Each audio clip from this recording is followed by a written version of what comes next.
Hey everybody, it's Scott with Harper Health AZ. Today, I wanted to go over my wellness screening results, and these go through blood levels and everything. I actually have right here my letter that I have not even opened yet, so we'll see what's in there.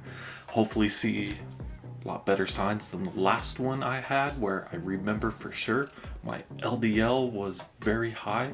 I was classified as overweight. I think I was about 2 to 3 months of being vegan, and I saw a few levels drop, but still overall I was on the overweight and at risk category for a lot of the other things. So let's see what's changed. First, I'll go over the general wellness results, because in the envelope is my blood results, so those ones took a lot longer to get back. Alright, so first thing, let's hit my blood pressure here. So I was 120/74, so that was pretty good range. Nothing really unusual there. This one is cool. My body composition, so percent of body fat. This one was definitely a huge insight, so 75 inches, 226 for my weight. Now, the scale I use at home seems to always hit 222. I know with this one, I was fully clothed, had shoes on, so they did their little calculation for it. But then I came out, and this was awesome for me, of 14.3% body fat. And that puts me in the classification for fitness range, which is awesome. I love seeing that because I have never hit that one. I honestly want to say every time I went to this one, I was in the higher health risk category.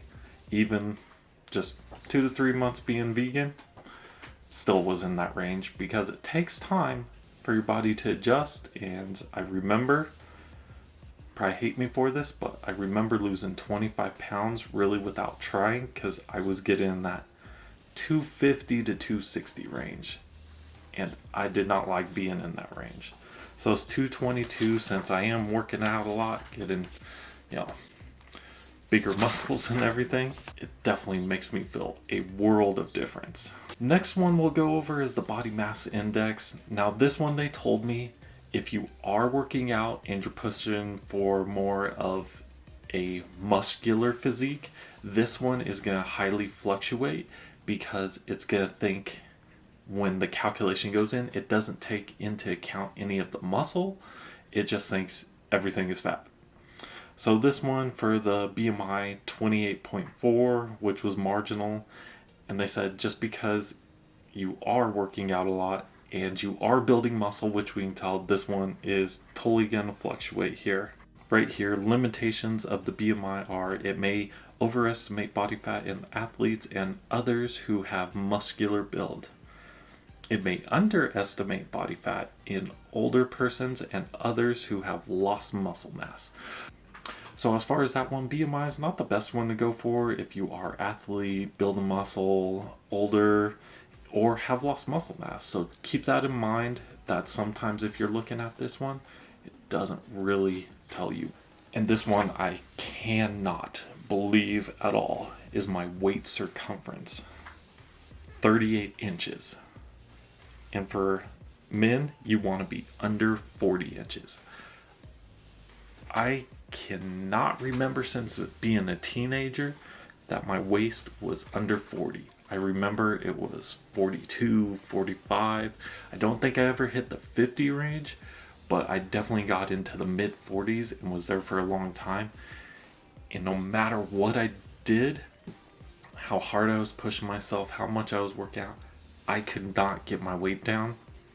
And then once I started eating a lot more whole food, plant-based, and going that vegan route on it, that's when I could tell my waist was dropping. Because now, like, all my pants and everything, they can be zipped up, buttoned with the belt on, and I can pull them right up, no issues. Crazy, but crazy nice. So that is everything I have on my wellness screening that they just gave me over general. So let's go ahead and crack this guy open. Alright, just some general information about the wellness screening. Nothing really specific until I need it for reference. Alright, so let's go over this one. So as far as this one, it has a lot of different levels in here.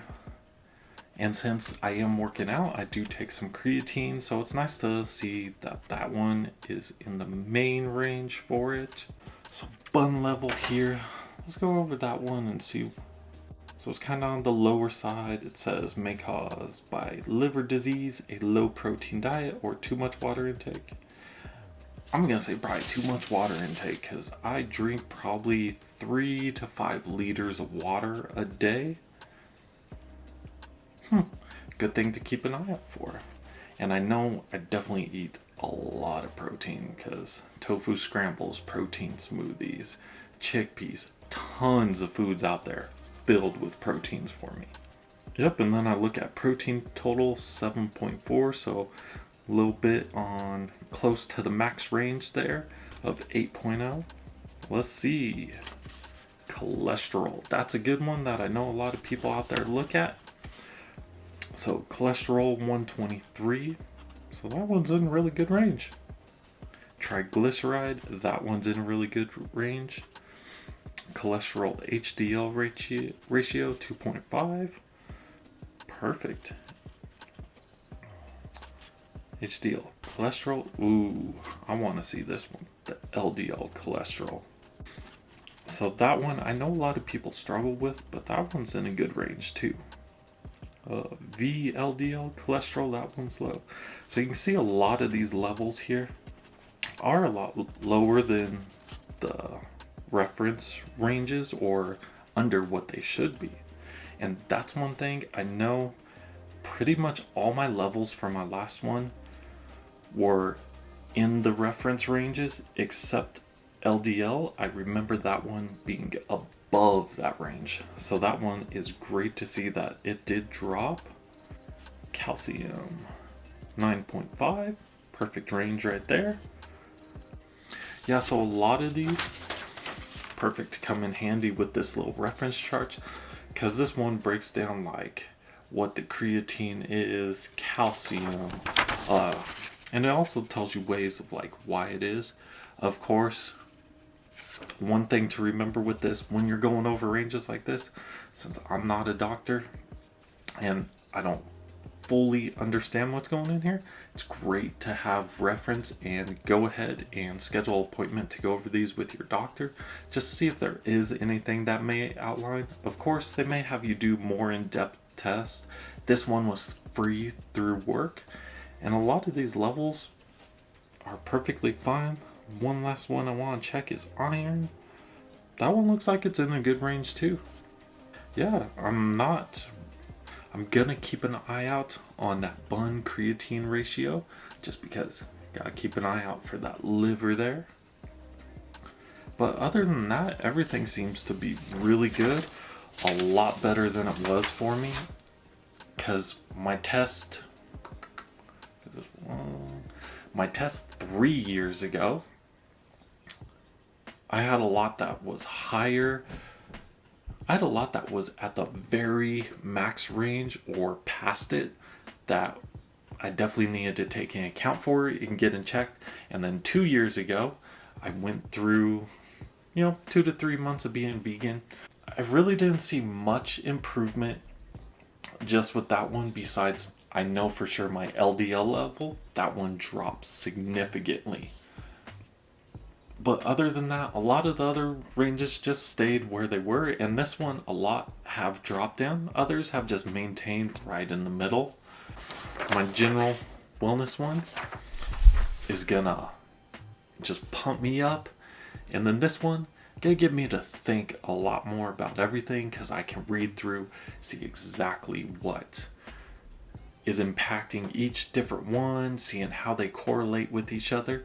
So it's a good way to just know a lot more about your health and what's going on. I just wanted to give you guys a general overview of these. You can see them all listed here. I'm going to keep all of them on there just to show my transparency on that one. So if you guys did enjoy this little rundown of the health and everything that I went to, make sure to like the video. Don't forget to subscribe, hit the notification bar, and until next time, you guys have a great rest of your day.